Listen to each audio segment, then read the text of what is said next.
प्रापंचिक घडी तुमची बिघडलेली आहे नामदेवा।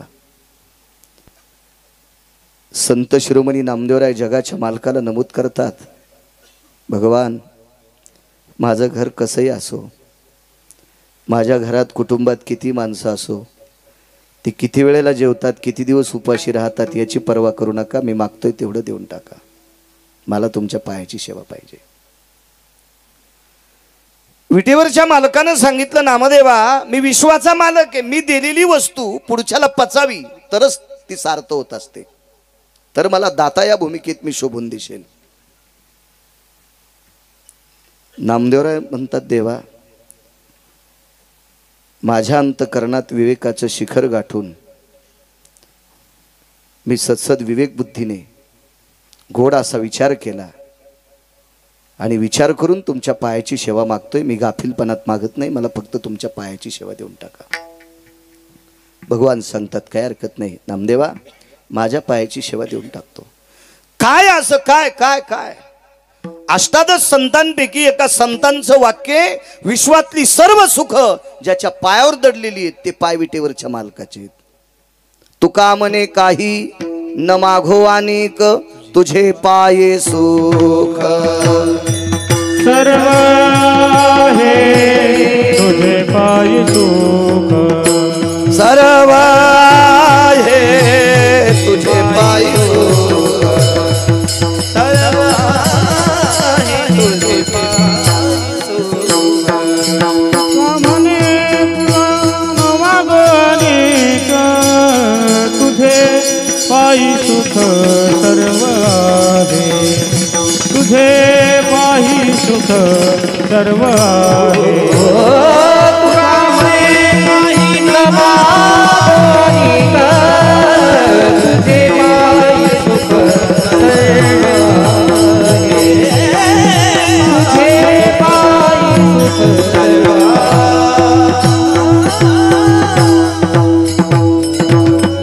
देहूतले मालक नमूद करतात की देवा तुझ्या पायावर जी सुख आहेत की ती सर्व सुख आहेत, ते संख्यावाचक म्हणत नाहीत, कोटी 2 कोटी खर्व निखर्व पद्म अर्बुज अब्ज असं काही म्हणत नाहीत। ते जेवढी सात्विक आणि सदाचारी सुख आहेत तेवढी तुझ्या पायावर सामावलेली आहेत असं तुकोबाराय नमूद करतात। नामदेवराय म्हणतात, देवा ही सर्व सुख तुझ्या पायावर आहेत, दुसरं दे तू कशाला, फक्त तुझ्या पायाची सेवा देऊन टाक। विटेवरच्या मालकाने विचारलं, नामदेवा माझ्या पायाच्या प्रतापाने कोणाचं बरं झालंय, माझ्या पायामुळे कोणाला सुख प्राप्त झालंय, असं काय माझ्या पायामध्ये? नामदेवराय सांगतात, भगवान तुमच्या पायावर जेवढं आहे का तेवढं विश्वातल्या कोण्याही व्यक्तीला लिहिता येणार नाही। ती बुद्धिदात्री महान परमपावन ब्रह्मकन्या सरस्वती माता, हिला सुद्धा तुमच्या चरणाचा प्रताप लिहिता येणार नाही, एवढा मोठा प्रताप तुमच्या पायाचा आहे, मला फक्त तुमचे पाय देऊन टाका, सेवा देऊन टाका पायाची। मालकाने विचारलं, एखादा पुरावा सांगता येईल तुम्हाला? नामदेवराय म्हणतात, देव ऐका, राजा रावणाला मारून, काय आवाज देता,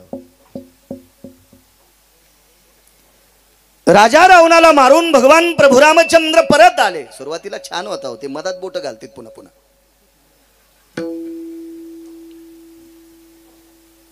परत आले प्रभू रामचंद्राला मारून।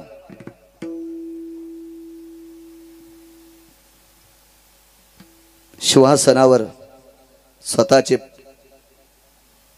पादत्रयण पादुका ठेवलेल्या होत्या, त्या पादुकावर शत्रुघ्नाने छत्र धरलेलं होतं। मोठ्या श्रद्धेने ते आसन पाहिलं, आपल्यावर किती श्रद्धा आहे शत्रुघ्नाची। सूर्यवंशाचे कुलगुरू महर्षी वशिष्ठ आले आणि सांगितलं, प्रभू आता तुम्ही राज्य सिंहासन स्वीकारा। विश्वाच्या मालकानं सांगितलं, 14 वर्ष 27 दिवसाच्या नंतर या राज दरबारात येतोय, आपण याच्यात सर्व बदल करून टाकू। आणि विश्वाच्या मालकाने प्रभू रामचंद्राने त्या दरबारात बदल करून टाकला।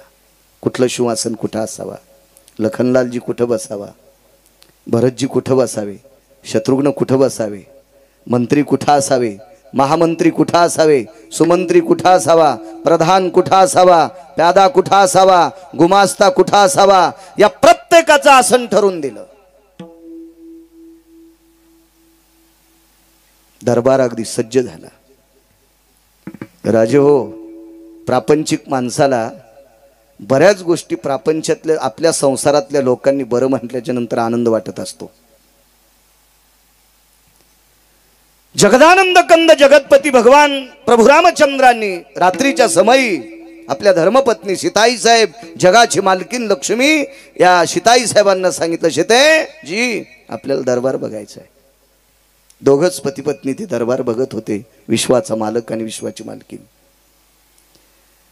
सीते इथं मी बसणार आहे, इथं अमका आहे, इथं तमका आहे, इथं वगैरे, इथं तो आहे, हे पूर्ण रचना सांगितली. आईसाहेब निमूटपणे ऐकत होत्या. ते दरबार बघून पुन्हा माझघरात आल्या, राणीवशात गेल्या, पाकगृहात गेल्या. प्रसंग रात्रीचा आहे. प्रभू रामचंद्र सोबत फिरत होते. शेवटी शयन कक्षात आल्या आणि विटेवरच्या मालकाने विचारलं, सीते दरबार बरा वाटला?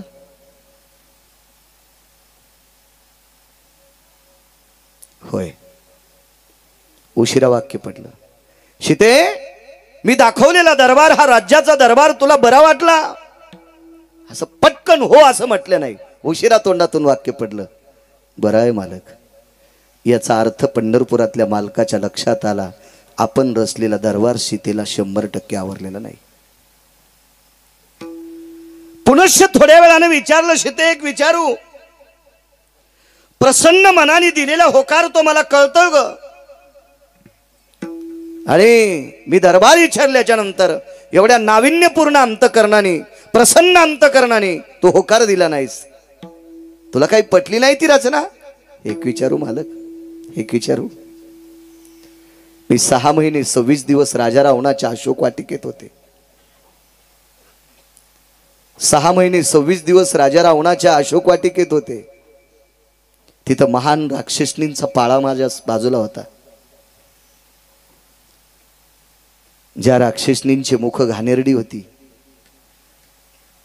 एक पुरावा सापडला, तो फक्त त्याचा अर्थ सांगतो. मूषकस्य सर्वस्थितो भय व्याप्तियाम यति दंता तुसा जाय.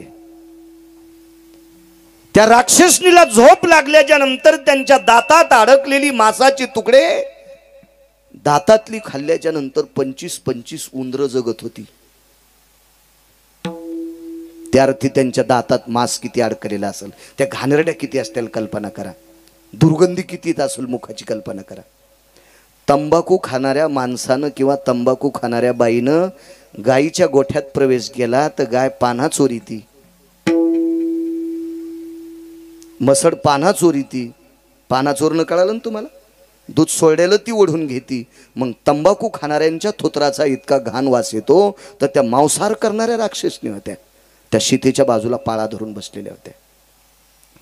भगवान एका भजन करणाऱ्या व्यक्तीची कन्या सोडून दिली तर सर्वांच्या तोंडातून वास येत होता. ती भजन करणाऱ्याची मुलगी होती त्रिजटा. बाकी सर्व घाणेरड्या राक्षसनी माझ्या बाजूला. असो, मला काय त्रास झाला असेल ते मला माहित, पण मी तुमच्यापासून 6 महिने 26 दिवस बाजूला झाले. मला योग घडला, मला तुमचा घडला आणि तुम्हाला माझा घडला. एवढ्या काळात तुम्हाला काय वाटलं? सीते जगाचा मालक आहे मी, विश्वाची सत्ता माझ्याशिवाय हलत नाही ग. आणि माझा प्रपंच विखुरल्याच्या नंतर मलाही अपमान वाटत होता. मग या अपमानातून तुम्हाला बाजूला कोणी केलंय? ते 19 संन्याशापैकी 1 नंबरचा संन्याशी, त्या संन्याशाचं नाव आहे मारुतीराय. चरण सेवा खंडित सांगते. का पायाची सेवा मागितली असावा?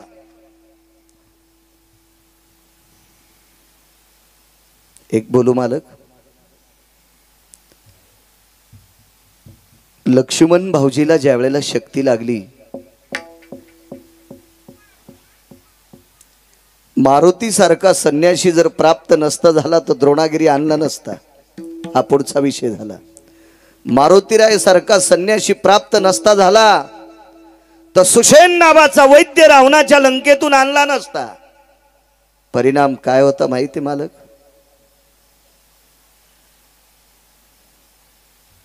मी सीता आहे, लखन भाऊजींची पत्नी उर्मिला आहे, श्रुतकीर्ती आणि मांडवी आहेत. मला एक बोलू, सूर्यवंशातले राजा दशरथ यांच्या चारी सुनाच्या कपाळावरचं कुंकू शाबीत ठेवायचं काम ज्याच्या हातात आहे त्याला मारुती म्हणतात. मालक मला उत्तर द्या, जर लक्ष्मण भाऊजीला शक्ती लागल्याच्या नंतर ते जर पुन्हा तिथून उठले नसते तर तुम्ही अयोध्या पाहत होता का? नाही सीते, मी वापस नसतो आलो. आणि तुम्ही जर अयोध्येत परत आले नसते तर हे दोघं जगले असते का? जगदानंद कंद जगतपती भगवान लक्षात ठेवा, ब्रह्मांडाच्या मालकाला आयुष्य प्रदान करण्याची ताकद हनुमंतात आहे. शेषशाही लखनजीला आयुष्य प्रदान करण्याची ताकद हनुमंतात आहे. वैराग्याचं टोक असणारा भरत, ज्यांना अयोध्येसारखं राज्य प्राप्त व्हावा तरी पण नंदीग्रामाच्या ठिकाणी जाऊन अंगाला राख लावून बसावा, काव लावून बसावा, तुमचं भजन करावा, असं वैराग्याचं मूर्तिमंत टोक भरत, त्याला जरी आयुष्य प्राप्त झालं असेल तर ती मारुतीरायाची ताकद आहे. ज्यांनी अयोध्येतला सुतुळीचा तोडा सुद्धा बाजूला जाऊ दिला नाही, कसं राज्य सांभाळलंय.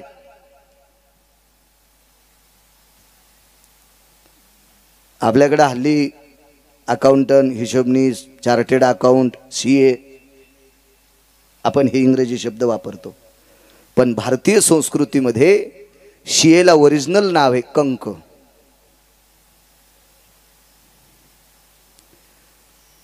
सीताई साहेबांना सांगितलं, प्रभू या राज्याचा कारभार कसा सांभाळला? एके दिवशी तुम्ही कंकाला हिशोबनिशाला विचारलं, मी गेल्याच्या नंतर 14 वर्ष 27 दिवसात शत्रुघ्नानं काय कारभार सांभाळला? तर त्या कंकाने पूर्ण हिसाब देऊन टाकला, पण एका कोपऱ्यात लिहिलेलं होतं, एक वस्तू सापडली नाही, एक वस्तू सापडली नाही. ऐका ती वस्तू किती सामान्य होती. प्रभू रामचंद्र वनवासाला गेल्याच्या नंतर 2 गायी अनावधानानं द्वंद्व करीत होत्या आणि एका गायीचं शिंग दुसऱ्या गायीच्या गळ्यातल्या घुंगराला लागलं. तुमच्याकडे घाटी म्हणत असतील, घुंगर म्हणत असतील, त्या घुंगराला लागलं आणि ते घुंगरू फुटल्या गेलं. पण शेतात चरत असताना त्या घुंगराचा खालचा भाग कुठे तुटून पडला, तो भाग सोडून द्या, पण गळ्यामध्ये त्या घुंगराची कडी असती, कडी एका दोरखंडात अडकलेली, ती कडी आणि ती दोरी, ती कडी सापडत नाही, ती कडी सापडत नाही.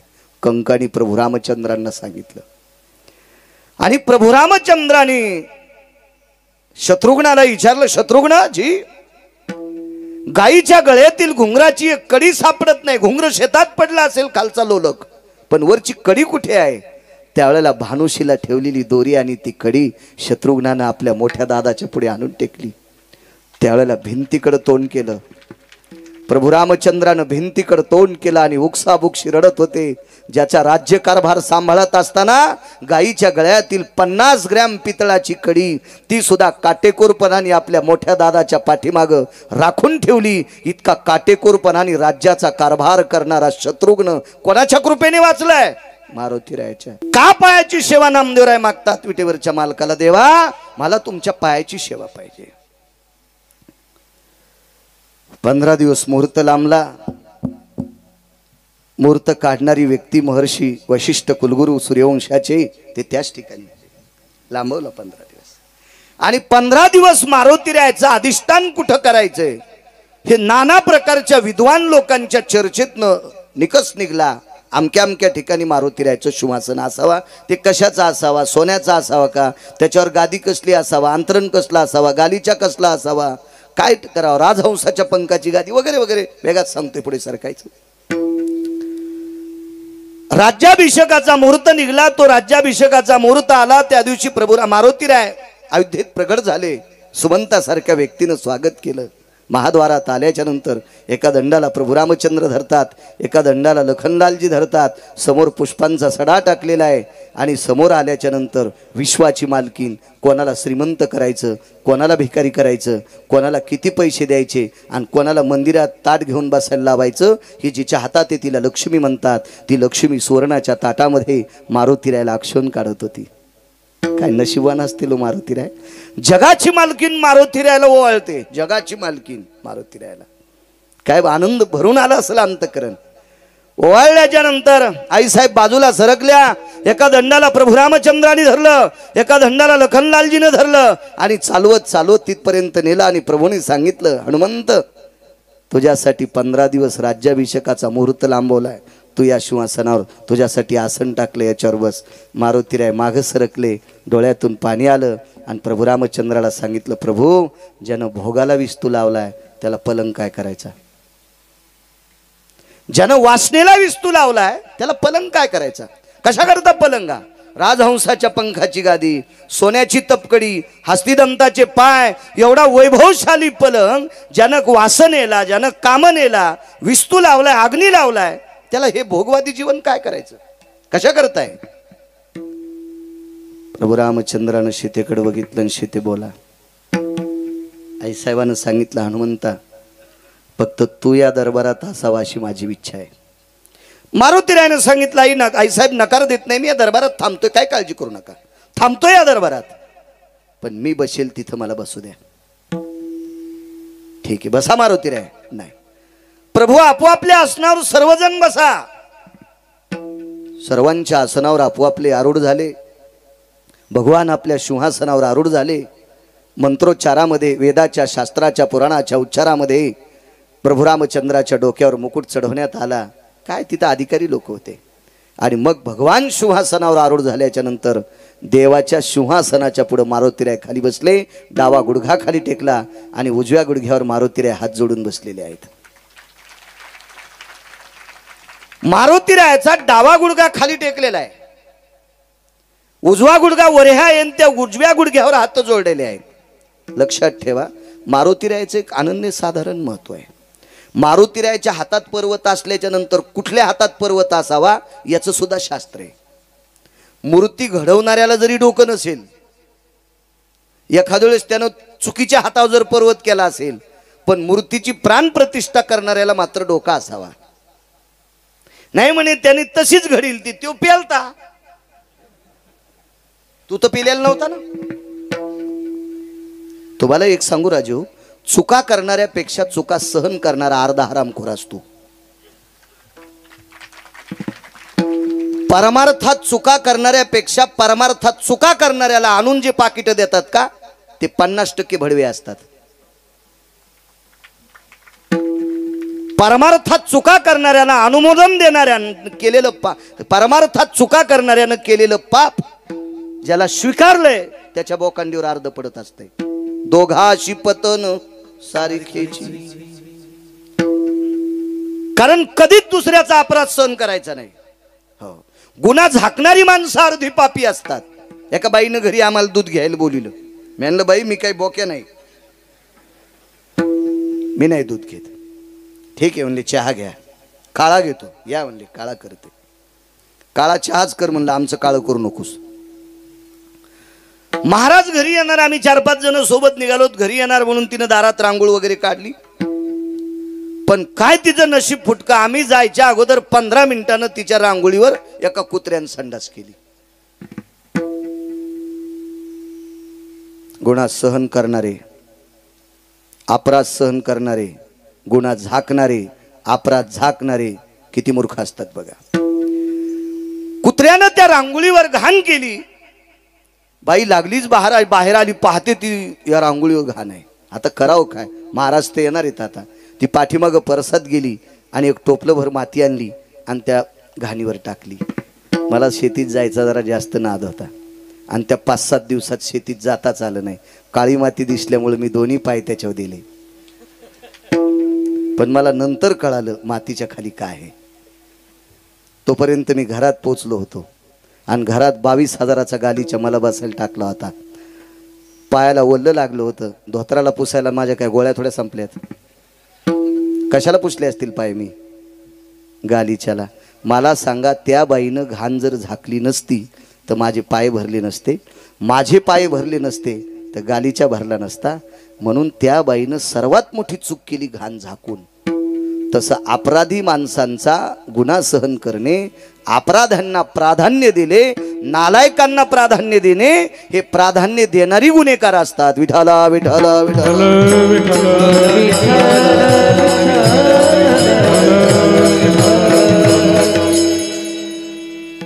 बसले मारुतीराय खाले, गुडघ्यावर हात ठेवले आणि देवाच्या पायापाशी बसले.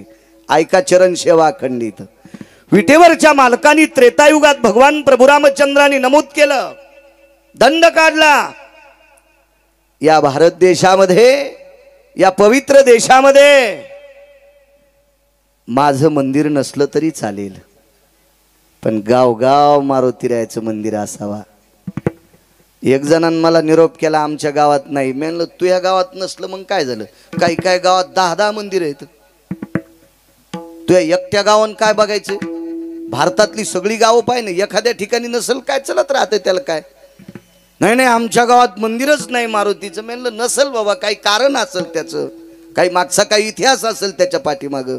एवढ्या पुरतं नसेल, पण भारताचा विचार करणं, महाराष्ट्राचा विचार करणं, पूर्ण प्रांताचा विचार करणं, या पवित्र देशाचा विचार कर. पांडुरंगाची मंदिरं नाहीत अशी कितीतरी गावं सापडतील. रामचंद्रांची मंदिरं, राम आणि पांडुरंग एकच, रामचंद्राची मंदिरं नाहीत अशी कितीतरी गावं सापडतील. पण शक्यतो मारुतीरायाची मंदिरं नाहीत अशी गावं शक्यतो सापडत नाहीत. असेल एखादं कुठं तुरळक, काय ते सांगता, पण शक्यतो प्रत्येक गावात मारुतीरायाचं मंदिर. माझे नामदेवराय विटेवरच्या मालकाला विचारतात, प्रभू असं काय केलं होते हनुमंतानं की जेणेकरून प्रत्येक गावात मारुतीरायाचं मंदिर, तुमचे मंदिर नाहीत? विटेवरच्या मालकाच्या डोळ्यातून पाणी आलं आणि नामदेवरायाच्या हृदयाला मिठी मारली, गळ्याला मिठी मारली. सांगितलं, नामा, ज्यांनी माझ्या पायाचा संग केलाय, माझ्या पायापाशी बसलेल्या मारुतीरायाला माझ्या मनात अशी मानसिकता आहे की माझ्यापेक्षा मारुतीराय उंच जगात असावा. दृष्टांत संपला. पायापाशी बसलेल्या मारुतीरायाला विश्वात पूजनीय केलं. इतकी तुमच्या पायाची ताकद आहे, मग मला तरी दुसरं देताच कशाला? चरण सेवा अखंडित, चरण सेवा अखंडित, चरण सेवा अखंडित, चरण सेवा. हे देवा परमागत, हे देवा परमागत, हे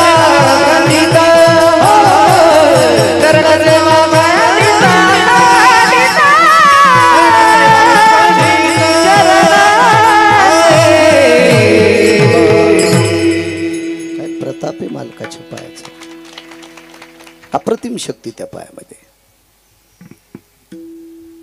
न्यायशास्त्र एका व्यक्तीने केलं.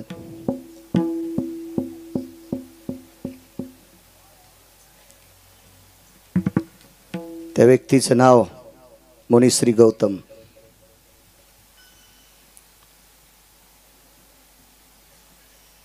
न्याय 10 आहेत. आपल्याकडे अर्धा न्याय वापरला जातो. वाढवा ना असा, आता जसा वाढवला तसं वाढवा. आपल्याकडे अर्धा न्याय वापरला जातो. अर्धा.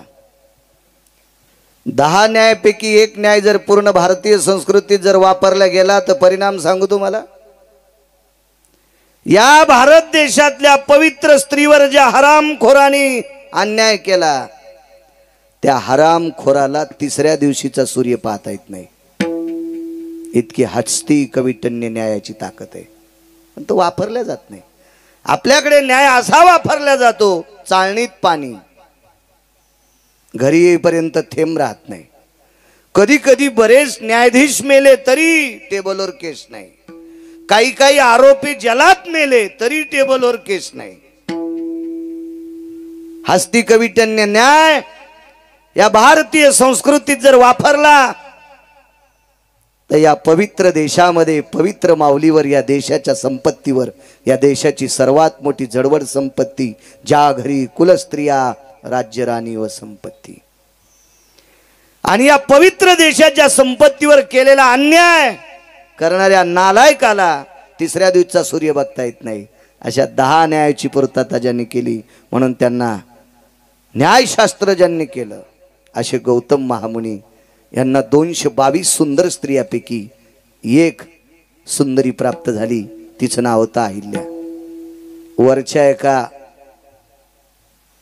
222 पद एकाच मंत्र्याकडे होते. वरे 222 पद एकाच मंत्र्याकडे होते. त्या मंत्र्याचं नाव होतं इंद्र. त्यानं 2 देवाचं सहाय्य, 2 व्यक्तींचं सहाय्य केलं. देवच म्हणावं लागतील त्यांना. यक्ष, किन्नर, गंधर्व, चारण, विद्याधर, लोकपाल, दिक्पाल, चारुहास, परमहंस. त्याच्यापैकी 2 देवाचं सहाय्य केलं. त्याच्यात एका देवाला कोंबडं केलं. 222 पद एकाच मंत्र्याला आहेत ना. त्या मंत्र्याची मुलगी फार हुशार होती. तिने एका देवाला सांगितलं, देवा आमच्या बाबाचे स्क्रू ढिले झालेत, आमच्या बाबाचं ऐकून तुम्ही कोंबडं होऊ नका. पण ते देव बी नालायकच होतं. त्या देवानं हिच्या बाबाचं ऐकलं आणि कोंबडं झालं. आणि रात्रीच्या 2 वाजता एका साधूच्या दारात बोंबललं. साधूला वाटलं पहाड झाली. साधू आंघोळीला गेले. तोपर्यंत 222 पद ज्या मंत्र्याला आहेत का, त्या मंत्र्याने नालायकपणा विश्वातल्या 222 सुंदर स्त्रियापैकी एका सुंदर स्त्रीवर अन्याय केला. तिचं नाव होतं अहिल्या. शाप प्रदान झाला, तिचा दगड झाला. चरण सेवा खंडित सांगतोय, दगड झाला तिचा दगड. विश्वसुंदरी प्राप्त झाली ती. 222 सुंदर स्त्रियापैकी एक ब्रह्मदेवाने विश्वाची निर्मिती केली ती. आणि सगळं विश्व पाहलं आणि ब्रह्मदेवाच्या लक्षात आलं असली सुंदर कन्या जन्माला घालायची अहिल्या, जिच्या लग्नात वाद झालता. कोणाला वाटतं मला असावा, कोणाला वाटावं मला असा. लग्न कसं झालं ते नंतर घरी गेल्यावर बघा. तुमच्याकडे मोठाले मोबाईल आहेत भितडासारखे. इचकी जा, लोकायला चॅटिंग करण्यापेक्षा चांगलं इचकी जा, देव तुमचं भलं करेल. त्याच्यात बघा कसं लग्न झालं ते. आणि या पवित्र स्त्रीला शाप प्रदान झाला, पाषाण झाला. एवढ्या मोठ्या तेजस्वी संसाराचा दगड झाला. तो दगड एका पवित्र वनात पडलेला आहे. त्या वनातली सर्व झाडं वाळलेली आहेत. एकच झाड हिरवे. तरुवरम शाखा प्रसन्नस्तु हरिता स्थितम भयानाम तरुवरम शाखा प्रसन्नस्तु. सर्व वाळलेले. शुष्काम काष्टय भयो वने यजायते उपवने तरुवराति शाखा प्रसन्नो हरितास्ति भय जायते. सर्व झाड वाळलेले, शुष्क आहेत. एकच झाड हिरवं आहे. दाट अशी त्याची शीतल छाया आहे. आणि त्या छायेखाली एक पाषाण पडलेला आहे. भगवान एका साधूच्या सोबत आहे. त्या साधूचं नाव काय, घरी गेल्यावर बघा. सगळ्या गोळ्या घेतल्यावर रिॲक्शन येत असते. त्या साधूच्या सोबत पंढरपुरातले मालक त्रेतायुगात चालत होते. का पायाची सेवा मागितली? रस्त्याने चलता चलता विटेवरच्या मालकानी प्रभू रामचंद्रानी त्या साधूला विचारलं, गुरुवर्य एत शुष्कानाम काष्टयो तरुणाम निष्परणेषु जायते यत् प्रसन्नो न तरुभयानाम एकम प्रसन्नस्तम तरुभयानाम. एकच असा प्रसन्न गर्दाबाज छायेनं परिपूर्ण असणारं झाड आहे. बाकी का वाळले? सांगत होती. आणि भगवान त्या तरुकडे पाहत होते. माहित नाही त्याला काय तिथं म्हणून. मुंगी के पाव में घुंगरू बाजे वही अल्लाह सुनता है. त्याला माहित नसावं तिथं काय असेल, पण साधूच्या मुखारविंदातून ऐकण्याचा आनंद देवाला आगळाचे विचारत होते. आणि चालत होते रस्त्याने. चालता चालता एक मंजूळ असं वारं सुटलं. ते वारं विटेवरच्या मालकाच्या पायाला घासलं. कारण वनवासामध्ये प्रभू रामचंद्र व्रतस्थ होते, त्यांच्या पायात काही नव्हतं. कोणाच्या माहिती आहे? कोणाच्या? तुम्हाला आणि मला पाय द्यायचेत का नाही द्यायचेत? बुटन चपला तलेला आमचा इशे. बुट आणि चप्पल घालण्यासाठी पायच द्यायचेत का न द्यायचेत हे ज्याच्या हातात आहे तो 14 वर्ष 27 दिवस बिना चपला बुटाचा फिरला पितृआज्ञे करता. 27,000ची फरची एका घरामध्ये किचन मध्ये 27,000 ब्रासची फरची एका किचन मध्ये. तरी पण त्या बाईनं महाराजांना स्वयंपाक चप्पल घालून केला. बऱ्या घरची बाई होती, जरा पैशाचं गंडल वाढलेलं होतं. मी शिरा खाल्ला, आमच्या सोबतच्या एकच्यानं खाल्ला नाही. म्हणलं का नाही खाल्ला रे? त्या बाईला शिरा करता करता शिंक आलती का? नाही म्हणे, तसं सर्दी वगैरे काय नव्हती झाली, पण तिनं चप्पल काढी नव्हती. म्हणलं आपलं नशीब चांगलं, तिनं चपलानं शिरा हाटला नाही. तिच्या पायात चप्पल होती, पायात. मग सगळं आटपल्याच्या नंतर ती बाई म्हणली स्वयंपाक छान झालता का? फुकट खाल्ल्या हो म्हणावंच लागतं, आपण काय पैसे थोडे दिले, ते फुकट खाल्लं होतं. म्हणलं बाई स्वयंपाक अगदी सुंदर, फार चविष्ट होता, अन्नपूर्णेला लाजवीला असा स्वयंपाक केला, पण तुम्ही चपला कस काय घातल्या? महाराज ह्या किचनमध्ये घालायच्या चपला आहेत. मी तात्काळ म्हणलं बाई महाराज घरी आल्यावर एखादी चप्पल महाराज मारायची आहे का? म्हणजे आम्ही विचारूनच त्या घरी जात जाऊ, जिथं महाराज मारायची चप्पल नाही तिथंच जात जाऊ. नाही म्हणे अजून अशी कंपनीने काढलीच नाही. बघा स्वयंपाक घरात चपला. आपल्याला पायच द्यायचे का न द्यायचे तो व्रतस्थ आहे, धुळीनं चाललेला आहे. आणि एक साजूक वारं त्याच्या पायाला घासलं, त्याच्या म्हणजे जगाच्या बापाच्या पायाला घासलं. आणि पायाला घासल्याच्या नंतर वाऱ्याने पायावरचा एक रजकण, धुळीचा कण उडवला आणि त्या शिळेवर पडला. त्याचे चरणाची चाली शिळा होती मनुष्य झाली. असं नाही झालं बरं कधी, असं नाही झालं. भगवान प्रभू रामचंद्र फार चालताना दमलेले आहेत बरं का. आणि काय सांगायचं राजे हो, देवाला त्या उष्णतेनं घाम आला. काय सूर्याची मायवेली त्याचा घाम काढायला, काय सूर्याची मायवेली त्याचा घाम काढायला. घाम काढायची ताकद आहे सूर्यात त्याची. हा, तुझी या कृपेने वेदासे बोलणे, सूर्यासी चालणे तुझी या बळे. त्याच्या सत्तेनं सूर्य, त्याच्या सत्तेनं चंद्र, त्याच्या सत्तेनं वेद, त्याच्या सत्तेनं विश्वातल्या सर्व घडामोडी.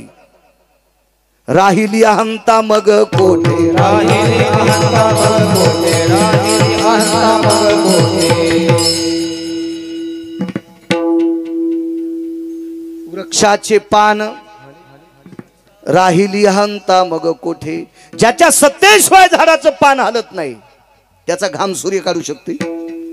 आमच्या सांगणाऱ्याला थोडीशी अक्कल असावा. काय भगवंताला घाम येऊ लागला बरं का, आणि काय सूर्य तापला बरं का, आणि काय त्या सूर्याच्या तेजाने प्रभू रामचंद्राला घाम आला बरं का. आणि सगळी झाडं वाळलेली आहेत बरं का. आणि एकच झाड विरू होतं, घाम पुसावा याच्याकरता उपरणं नव्हतं, वलकल्ले घातलेली होती इथपर्यंत ठीक आहे, उपरणं नव्हतं बरं का. आणि मग ते घाम हाताना असा वारं घालीत घालीत प्रभू रामचंद्र त्या झाडाखाली गेले. आणि त्या झाडाखाली गेल्याच्या नंतर लागलीच मांडी घालून त्या शिळेवर बसले. देवाचे पाय लागल्याबरोबर शिळा उडाली, प्रभू रामचंद्र तोंडावर पडले आणि त्या शिळाची बाई झाली. जरा वाचून रामायण सांगा जाय, माणसं मरतेन सुंबळ्या. महाराज साधूंचा साध्वींचा आदर करणारे प्रभू रामचंद्र आहेत. त्या शिळेला पाय कसे आणतील? किती अधिकारी स्त्री सांगू तुम्हाला. 3.5 वर्षाचं आवर्षण पडलं. कोणतं आवर्षण? वल्ला दुष्काळ.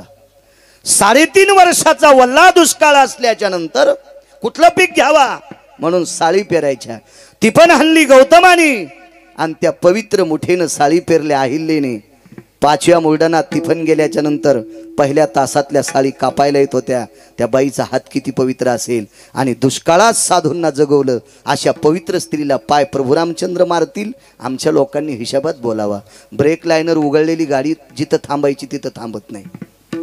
हो, आणि वही पाठ करून लिहिलेलं काही सांगल काही मिळत नसते. हा, त्याच्यामुळं पाहुणी ग्रंथ करावे कीर्तन, किंवा ग्रंथच पाहून सांगावे ग्रंथ, पुराणच पाहून सांगावे पुराण, शास्त्रच पाहून सांगावे शास्त्र. ऐकून सांगायचं नाही, हा वया लिहून नाही, फजिती होत असती. असो, रस्त्याने चालत असताना पायावरचा एक रचकन उडाला आणि त्या शिळेवर आदळल्याबरोबर शिळा होती मनुष्य झाली. दृष्टांत संपला. 222 सुंदर स्त्रियापैकी एक नंबरची सुंदर स्त्री ज्या न्यायदेवतेला प्राप्त झाली, तिचा पाषाण झाल्याच्या नंतर प्रपंचात दुःख किती असेल कल्पना करा. पण पुन्हा ती स्त्री झाली आणि पूर्वज साधूचा संसार सुरू झाला. महाराज, ती ब्रह्मदेवाची कन्या होती. त्या पित्याला सुद्धा किती आनंद वाटला असेल. आणि ती पूर्ववत आपल्या पदाला आपल्या पतीच्या सेवेमध्ये विलीन झाली. नामदेवराय सांगतात, देवा विश्वसुंदरीला आपल्या पतीच्या सेवेतून मुक्त झालती, पण पुन्हा ती स्त्री होऊन आपल्या पतीची सेवा करू लागली. ही ताकद कशाची? प्रभू सांगतात, फक्त माझ्या पायावर पडलेल्या मातीचा कण उडून तिच्या त्या शेळीवर पडला आणि तिला ती पतीची सेवा पुन्हा प्राप्त होती. मग तुमच्या पायावर पडलेल्या रचकणात इतकी ताकद आहे, मोरड्याला संसार तासात येतो, इतके तुमचे पाय पवित्र, मग मला तरी दुसरं देताच कशाला? चरण सेवा, चरण सेवा.